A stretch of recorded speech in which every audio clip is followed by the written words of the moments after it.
It did not. Oh, hold on. Oh, we might be live. I'm getting some red. Can you check? Oh, hold on. We went green.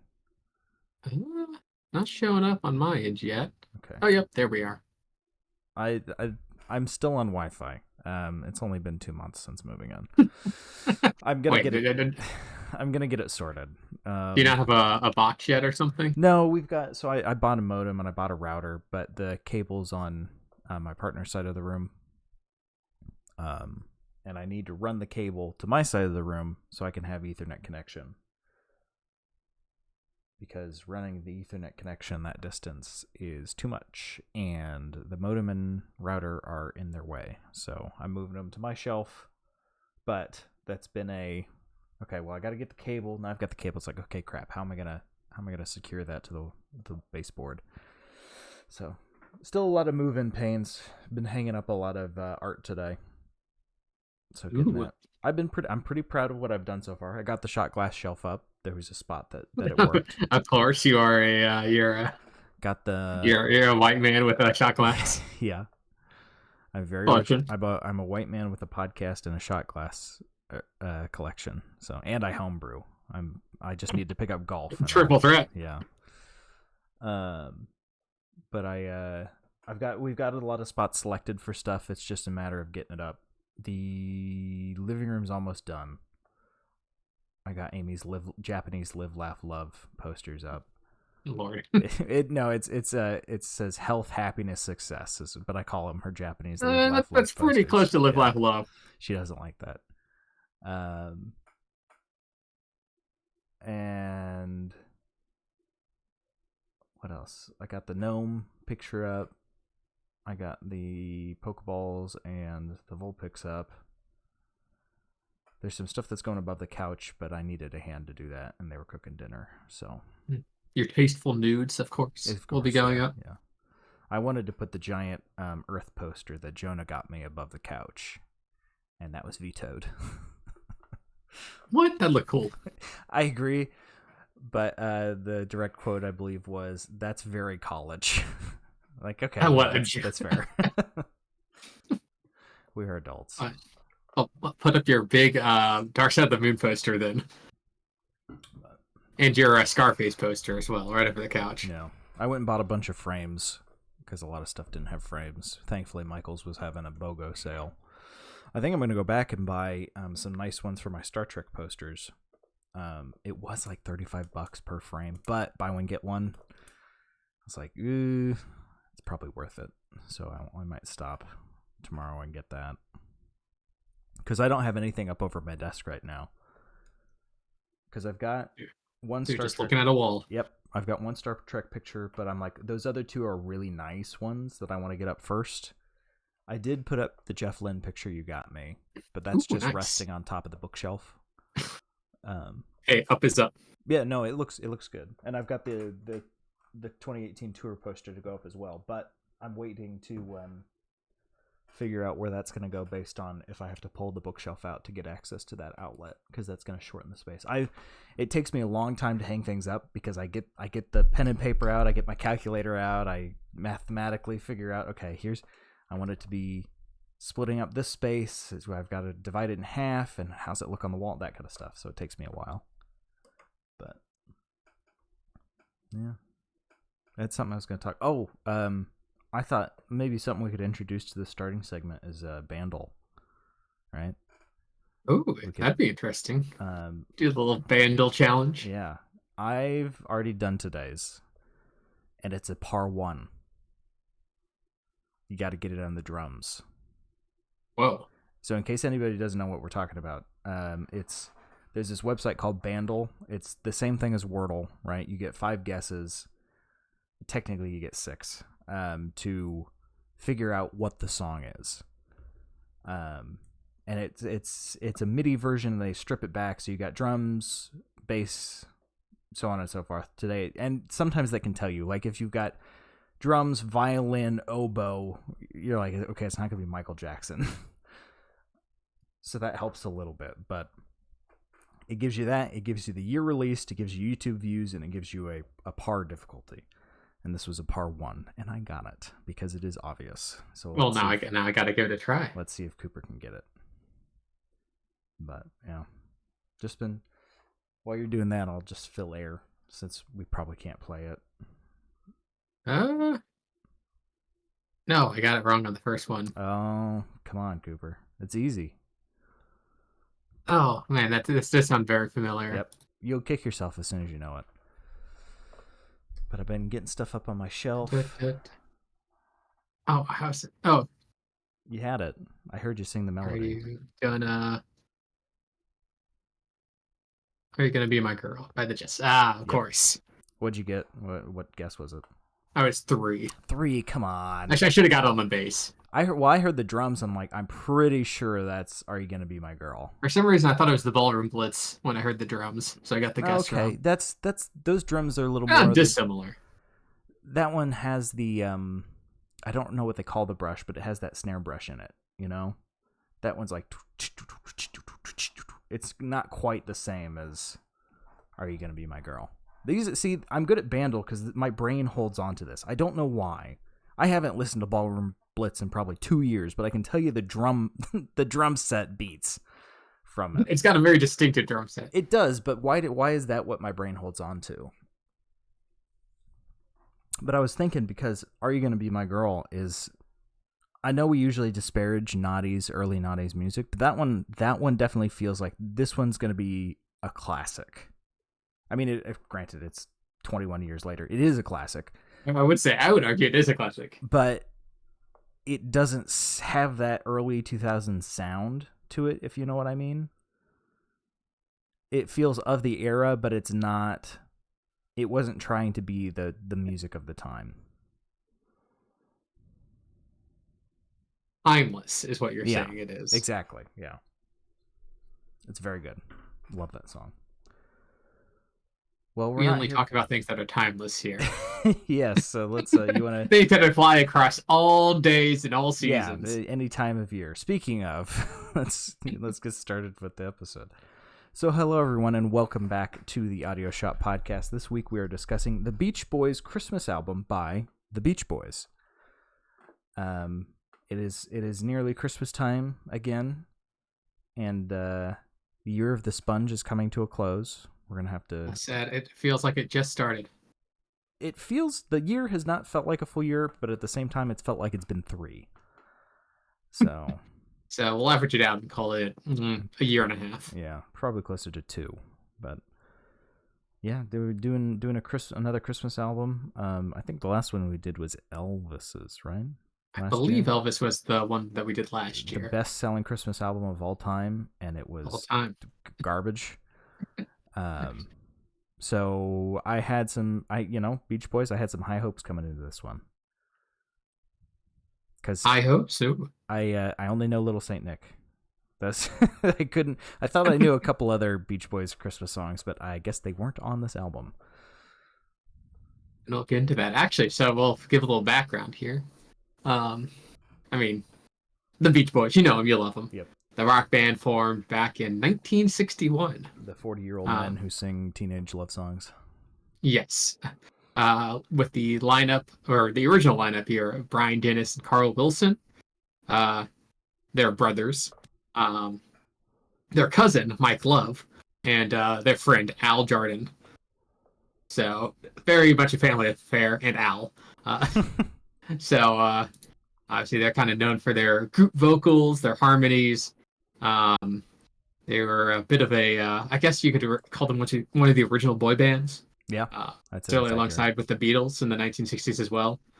And are one of the most commercially successful bands, selling 100 million records worldwide.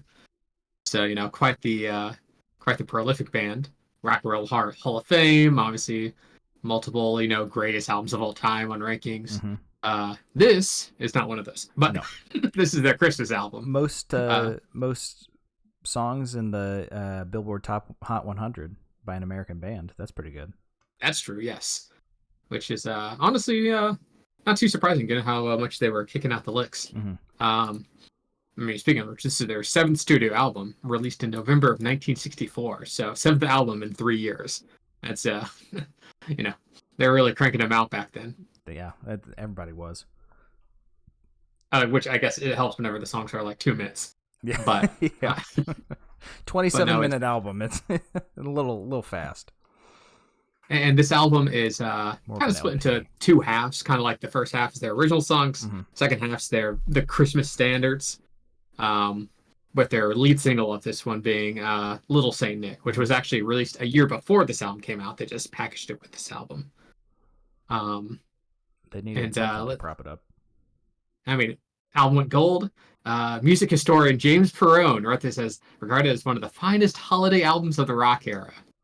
You So, know, I mean, I hate to show my hand here, but I got to comment on that quote. What I'm picking up is just nobody can make a Christmas album. I mean, there's been some good Christmas albums. Yeah, I think it's a delicate art, right? yeah. Because what the good ones have been, crap, what's his name? The one with the face, Bing Crosby. Wow, Bing Crosby made a good one, but that was like in 1950s. So, Yes, that might have been the last good one. I thought Bublé's was pretty good I hate or Bubbles. for a modern one. I hate Bubbles so much. He is just attempting to copy Crosby and Sinatra is all it is. Well, he's going for a nostalgic sound. He's going for a nostalgic sound and he's not good at it. If you want Well, to, my issue with him is that it's a cheap photocopy, right? Would you rather have the original document, or would you rather have $1 or a photocopy of $1? One of them's worth something, the other's not. this is Bublé slander, but this is what we're talking about. We're talking about the Beach Boys Christmas album, Yes. which was actually they tried to record several years later in 1977 to try to record another Christmas album called "Merry Christmas" from the Beach Boys, but their label actually rejected it. Probably for the best. So if you think about how not great it must have been for a label to reject a Beach Boys Christmas album, like that's just free money. Yeah. Then obviously maybe it didn't quite come together. Somebody has to have some standards.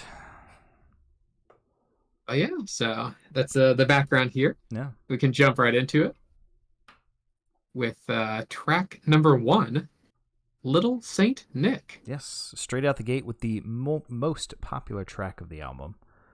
And this was, I thought I knew multiple on this, but it turns out this was the only one I knew well, and it's fantastic. It's Beach Boys Christmas is what it is. Yeah, it's definitely the lead single for a reason. Mm-hmm. I mean, and that's why maybe it's so hard to have a good Christmas album, right? Because it has to mix both the artist style with like a very, Christmas is a pretty strict sound, and sentiment, I should say. So you have to like really like bend your sound to sound original but not sound too original, but not sound too derivative, right? It's a real balancing act. See, I kind of disagree with that because here they've got it. This is just Beach Boys, right? This just sounds like a Beach Boys track. The only thing that makes it Christmas is the lyrics, and then they put some jingle bells in there, some sleigh bells. I think there's Christmas sentiment on this one, right? This is where I say it's a delicate line, right? So some songs you can go heavier than others. This one's a lighter touch, but it still works. See, I think it works because this is just a, it sounds like a surf rock song, but the lyrics are about Christmas and their sleigh bells. That's what makes it great. Oh, I mean, certainly a surf rock song version. Yeah. It's got the Beach Boy, classics, right? Mm-hmm. The vocal harmonies, the guitar in the back, kind of the surfer sound. Sleigh bells. That's sleigh bells. I always like the lyric ski for a wheel. I know they mean like the sled, like instead of tires it has sled tracks, but I always think of the steering wheel. And you gotta love the bass vocals. Well, not quite bass, lower vocals on this. They're almost they're bassy. Bassy for the Beach Boys. I always forget how short the song is. It's only like 1:20. Yeah, it's just out the 2 minutes. Just a like flash in the pan. I mean, all the songs on this album are extremely fast. Well, yeah, except for one. Well, yeah, we'll get to that. But yeah, I mean, it's fantastic. There's a reason this is the most played Beach Boys Christmas song because it's just great. Yes. And we'll move on to then track number 2, The Man with All the Toys, Yes. which is another B-Boy original. For me, I felt like this was missing something. It was quite sparse. There wasn't a lot of instrumental, and there's a lot of dead vocal space in the chorus. Because on the last one, there was always like somebody going like "woo" in the background or something, a little something. But there's a lot of dead space here. Maybe it has to do with this little like bop vocal lines that go through. Yeah. Like it's not really vocal harmonies as much as just like vocal intrusions. Bop. Bop. Yeah, and then there was the decision to come to a full stop like 20 seconds before the end of a 1:30 song and then start back up. That didn't sit right with me. Yeah, maybe it was a bit of a longer song that could have been earned a little bit more. But it was a little sparse. It was a little slow. It missed for me. I mean, you gotta love a fade out on a 1:30 song. Yeah, for real. That was the way of the times, though. That's true. That they're not unique there. No. Jumping to track number 3, unless you got anything else about The Man with All the Toys. No, track number 3, Santa's Beard. Santa's Beard. I will avenge you. But no, it's finally a song about a department store Santa. So you mean department store? Department store, yes. I love that. Wilson put some emphasis on the D there. And there was a real rough rush on 5.5 going on 6. That lyric. It's like, whoa, okay, too many syllables there. Take one out. You could say 5 going on 6. That would save you a few. It didn't quite have the syllabic spacing. Yeah.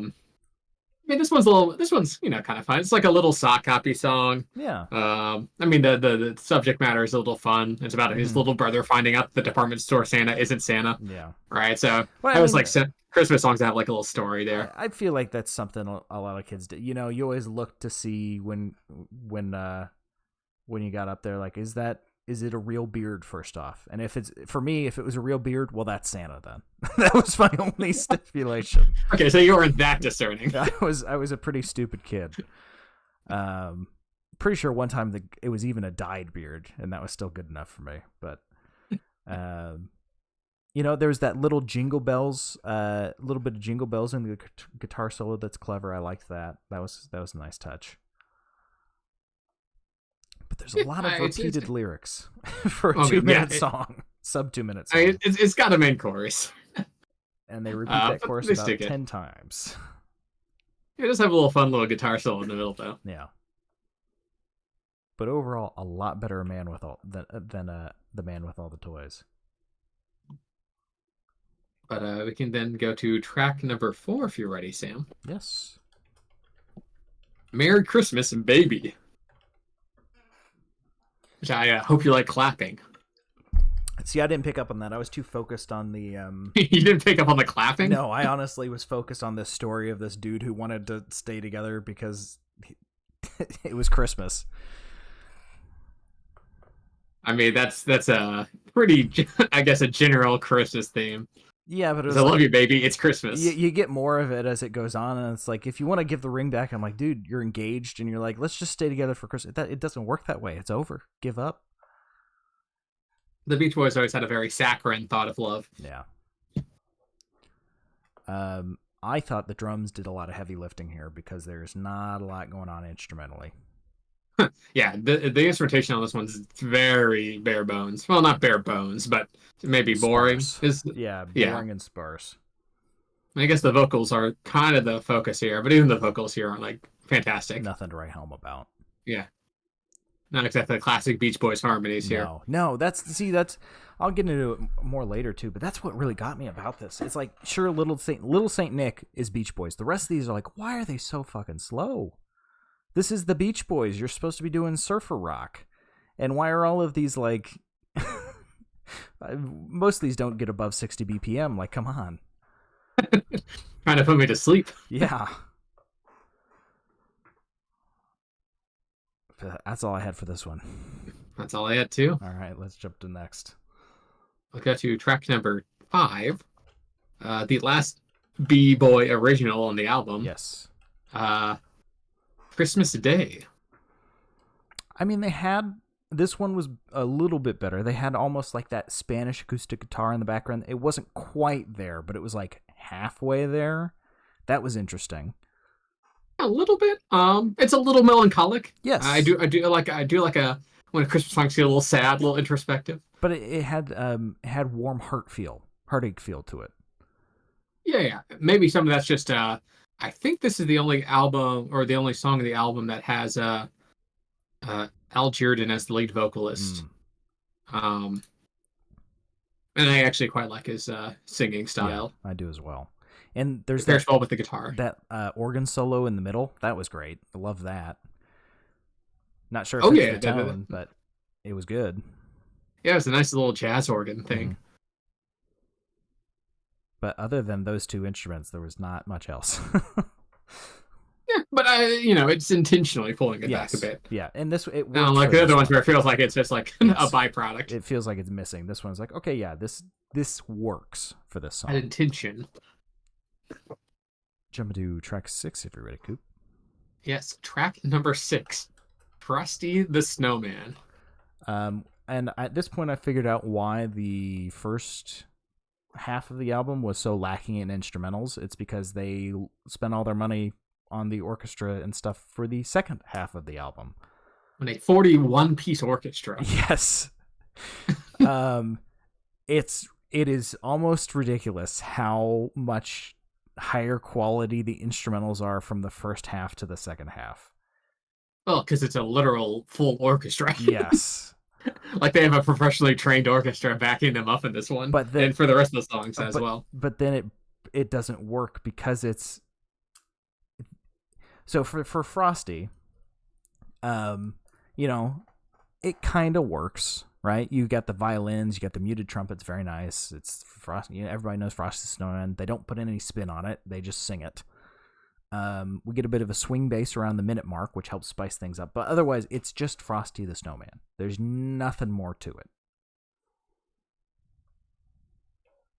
Yeah, this is where they fall too much on the other end of the spectrum, where it feels like just the Beach Boys singing over an orchestral track. Yes. Which, I mean, technically it is, but it shouldn't feel like that. And this one isn't the worst offender. This one is it works. The next one, if you're ready to move to that. Oh, yeah. We'll move to track number 7, We Three Kings of Orient Are. This one, they do not mesh with the orchestra at all. Sorry, I'm trying to type and talk at the same time. Can't do both. The vocal performance really is bad. The way they put the lilt on the beginning of those notes does not fit with the song type, because the orchestra is just reading the sheet music for the song, and then the Beach Boys are just singing the part of the song, and they still try and put like their normal style on it, but without changing anything else. I would disagree. Really? I mean, I don't think they put their own style on it. I think they fit to this is a much more slow, methodical delivery by them, which I think fits better with the orchestra style than it did on the, on the Frosty song. I disagree there. Come on, plus, it's a triple harmony. We Three Kings. Come on, that's clever. Sure, but some of the harmonies are quite dissonant that they hit. And I feel like they really lean into the lilt on start of some of those notes, and it just sounds bad. I disagree again. And I don't know. It was just I was slogging through it. It has a ghostly method. I'm sorry, Sam. I know it's hard for you to listen to songs over 2 minutes long. No, that's not it.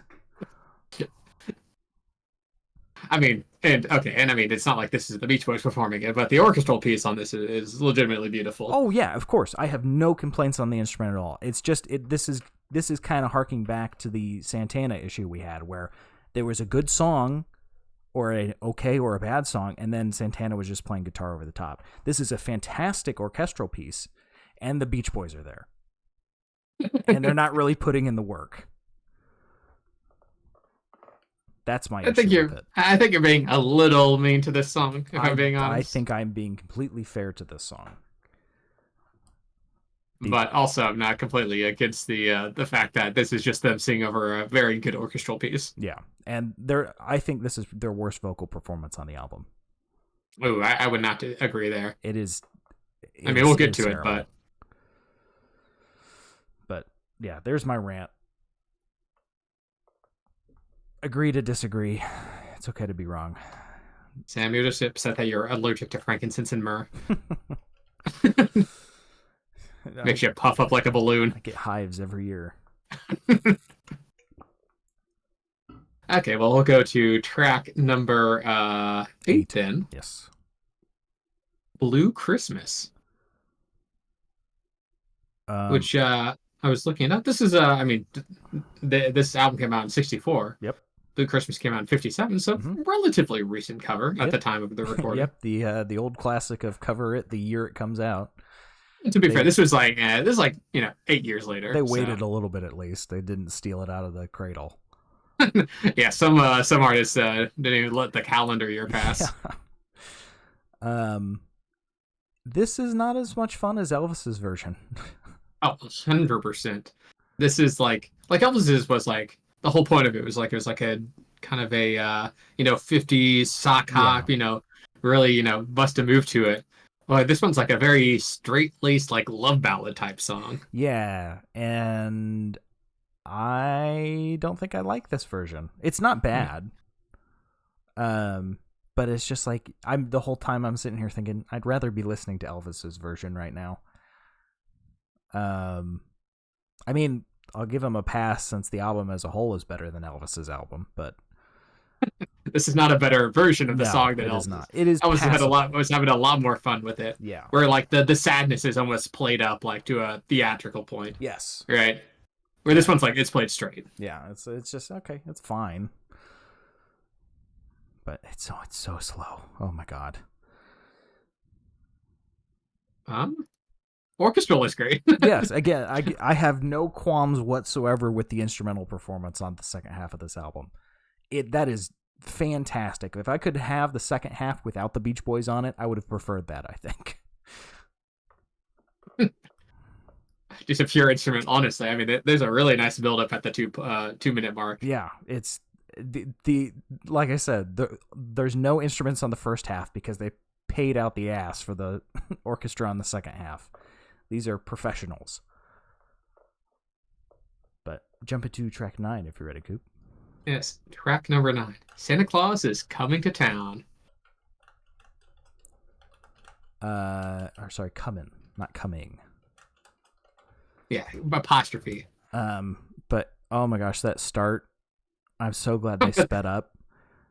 Right, you thought it was going to be like a sad vocal performance version of Santa Claus is Coming to Town. I sat there for a second. I said, I swear to God, if they play this at 50 BPM again, because this blows my mind is like it's the Beach Boys. It's supposed to be, surfboard rock, and they are just playing the slowest damn songs they can find. It's like, come on, do a little. And my other complaint is they're not really making it their own. They're just playing it straight. Like, I get that you want to sing the classic, but if you want it to be listened to by anyone, you got to make it your own. Got to do a little something to it. But they took my advice with this one with the fucking clown music.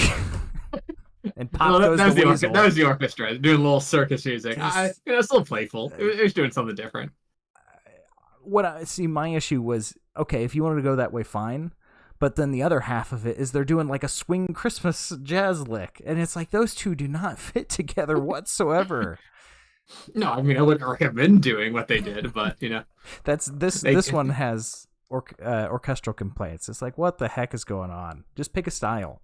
You're either doing silly or you're doing swing jazz. Mixing the two is not working. And then Bob Dylan shows up. That just ruined my whole day. I mean, I do have to say at the 45-second mark, I think those are the worst vocals on the album. Okay, I might concede with you there. The solo vocals that are like yes, Like it's like how do they? They're the Beach Boys, right? They're Yeah, known for their good vocals. How they yeah. mess up and they take a bad take? They called in a favor from Bob Dylan, is what it sounds like. It doesn't even sound like Bob Dylan, just like off key singing. Yeah. Um. So yeah, goofy song. Yeah. Yeah. Jump into track number 10. Yes, track number 10, White Christmas, which is again pretty straight laced cover and a little slow, but White Christmas is always a pretty Yeah. slow song, so I guess it's kind of understood here. I mean, I don't. It's again, it's a very beautiful instrumental track, but the Beach Boys do not mesh with traditional Christmas sound. I do not hear a traditional Christmas orchestra with Beach Boys over the top as Christmas. I hear that as somebody accidentally turned two songs on at once. Yeah, it definitely strikes me as a bit of a I don't know, failed experiment, um, or maybe a consequence of time pressure. I think it's they strike me as very straight laced white Christian boys. I don't know if that's true. And they're like, well, if we're doing a Christmas album, we have to do the classics, and we can't change them in any way because that's wrong. They have to be exactly as they were written, and as a result, it just comes out bad. I take it more as just like they had to crank these albums out. So, had the orchestra record, and they just sing over it, right? That's probably the quickest way they could do it. No. I mean, this was the third album they released in 1964. Well, these guys are Gizzard's doing it. If they can do it, everybody else can. Like, come on. Can't be that hard. Gizzard's also like in a 13-member band. Yeah, okay. That's fair. So you want to get? I don't think the jam session had been invented yet. No, that's a good point. Want to jump to the next track? Track number 11. I'll Be Home for Christmas. And by God, it's another slow ass Christmas song for our good old surf rock boys. I don't know what they were thinking. Which, I mean, to be fair, these are slow songs they're covering, yes. Right? I'll Be Home, White Christmas aren't exactly, toe tappers. But they could also have chosen different songs. Or, there's always rewriting it to be your own. Like Jingle Bells, Bing Crosby's Jingle Bells. I'm pretty sure that wasn't originally a swing jazz song. But that's what he did. So, I don't know. There's just not any creativity being shown here. I mean, the album, back out this album, clearly shooting for a specific sound. Yeah. So, I mean, there's a lovely string solo around the minute 45 mark, and some nice good solo oboe in the background as well, but it does not match the vocals.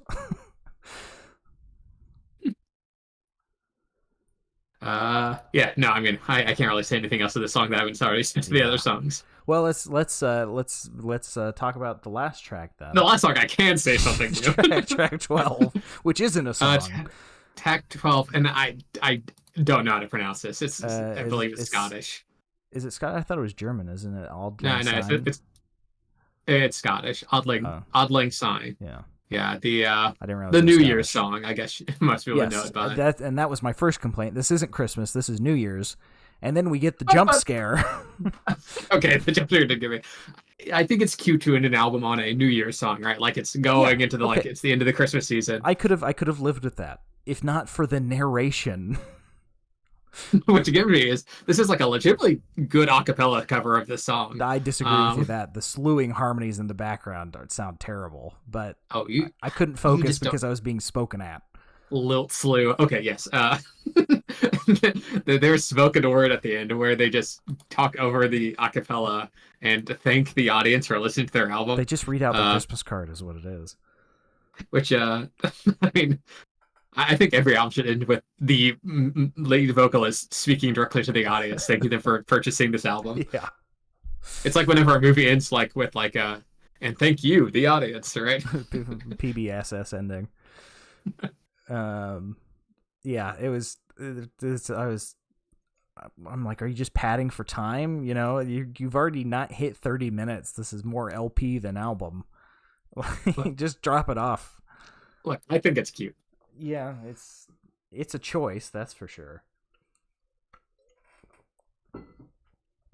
I mean, Sam, Dennis Willis thanked me yeah, for listening to his Christmas album. yeah, he did. He thanked me too.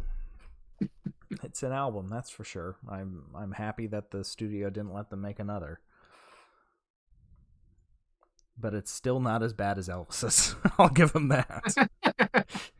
Yeah, that was a the back half of that Elvis album was a hard downturn. My complaints here are at least are of missed potential rather than just flat out being awful. All right, but that's the end of the album. Yeah. It's a tight 27-minute album. Yeah, we've talked for 35. We've talked for longer than the album would have run. But what was your favorite song, Cooper? I imagine we're gonna line up on this one. Yeah, I don't think that's gonna be a surprise that my favorite was Little Saint Nick. Yeah, that's by far and away the best song on this album. I mean, it's the only song in this album that I think successfully marries the Beach Boys sound with like a holiday sound. It's the only song of this album they attempt to marry the Beach Boys sound to Christmas. And they didn't record it for this album. No. So, maybe that's like the timeline here. Because was it track 2, 3, 4, 5, the other originals on here, there was like no effort in those whatsoever. I think those are the ones that show we have to put this album out in a month, write 4 songs or 5 songs. Yeah, yeah. I mean, Little Saint Nick's far and away the best song of this album. Yeah. Catchy, good instrumentation, good vocals. Yep. I'm assuming you had it as best as well. Yep, absolutely. It's Beach Boys and Christmas. Like I said before, all they did was they pulled their vocals from a normal Beach Boys track, dropped it in, added some sleigh bells, and made the lyrics about Christmas. And that's all you need to do. That's all you got to do to make a hit, especially if you're the Beach Boys. I mean, this album went gold, so they struck from the iron was hot, I suppose. Yeah. I mean, we've already had the conversation about just because it sold a lot doesn't mean it's good with Elvis. But what about your least favorite track, Cooper? Because I know we're going to disagree here. Yeah, I mean, as much as I was ragging on all the orchestra songs, I actually think my least favorite track was maybe Merry Christmas, Baby. Yeah, I can see that.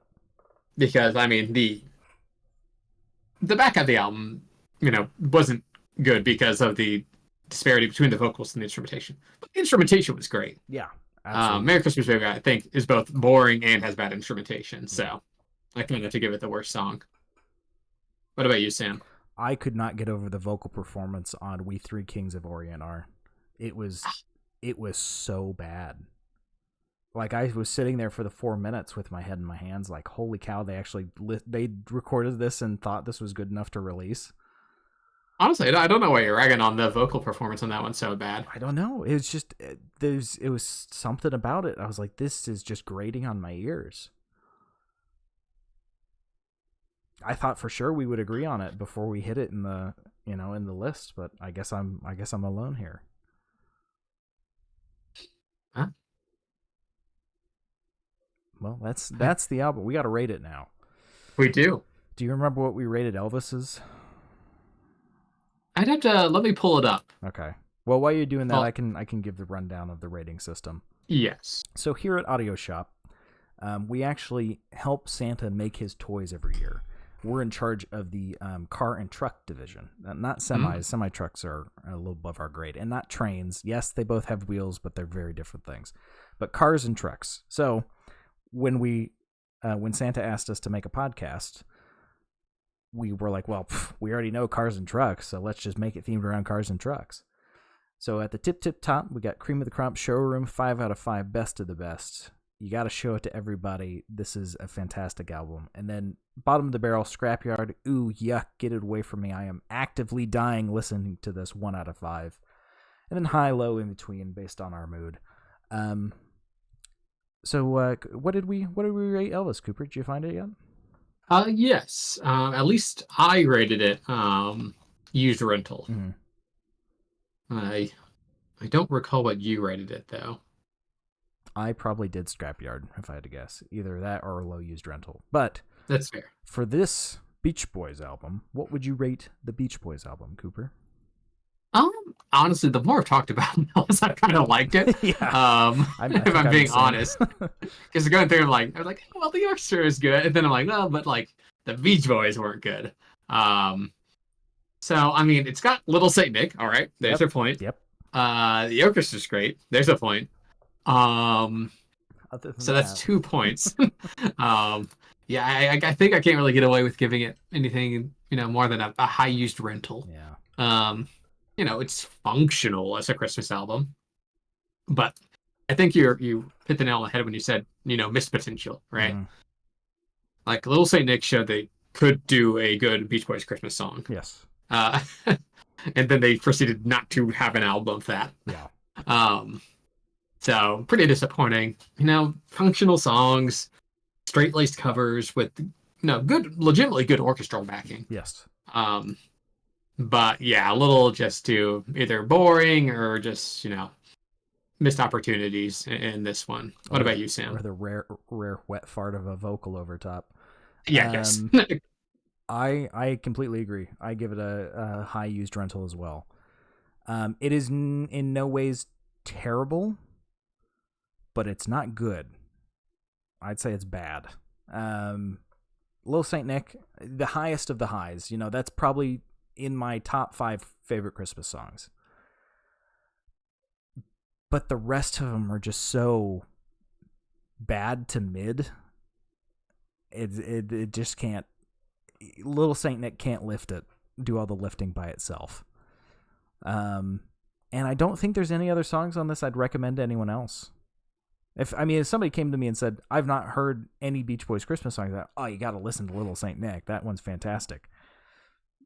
I would not mention a single other one of these tracks. Yeah, either they're just like not great Beach Boys songs or just covers of songs that there are better versions out there of. Exactly. Right, so if somebody were to put this on, like at a holiday party, I'd probably ask them to turn it off. So I don't think I can rate it very highly. Yeah, not the best Christmas album of all time. I'm like I said, I'm a bit worried we've used up the good Christmas albums, all 2 of them.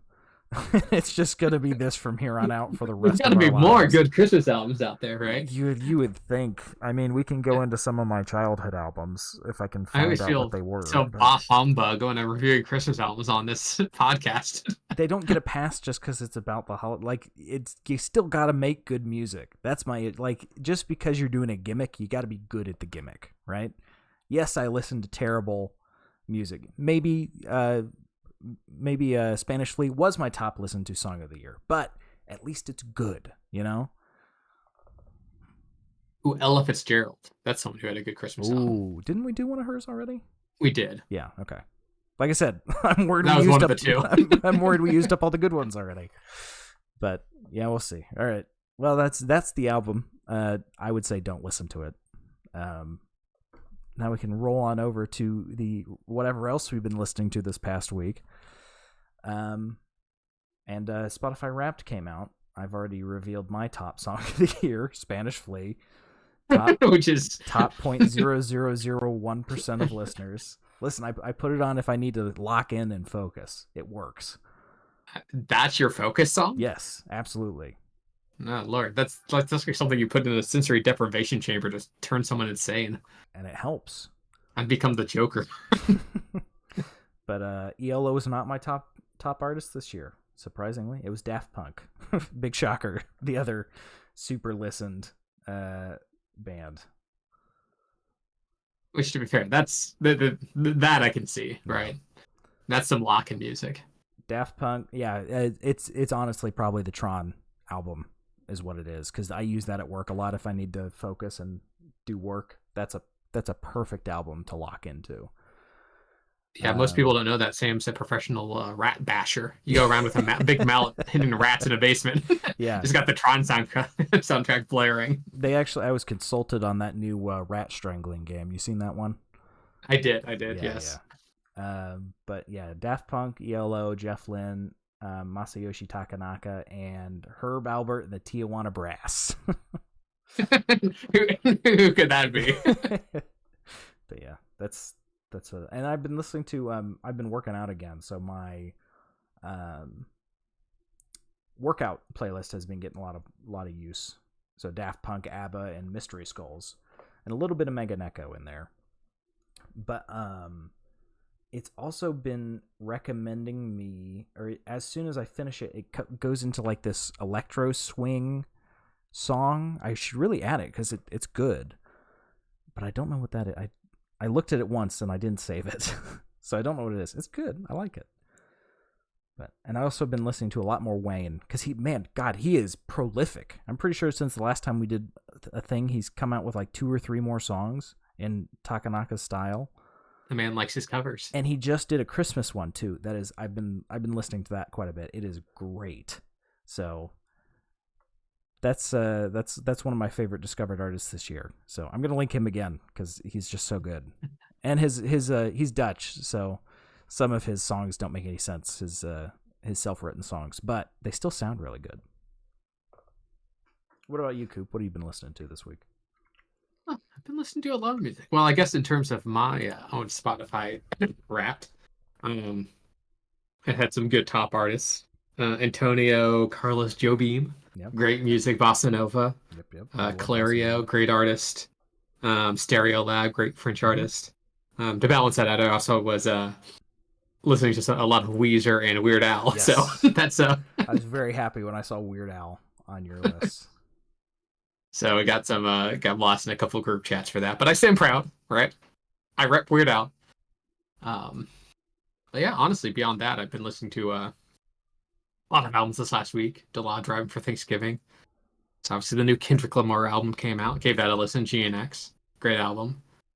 I've been listening to some Anna Frango Electrico. Listened to some Brazilian music, actually. Quite a bit of Brazilian music. As well as the new Laura Marling album. I thought was quite nice. Very low-key, motherly energy on this. But yeah, it's a good week for new music.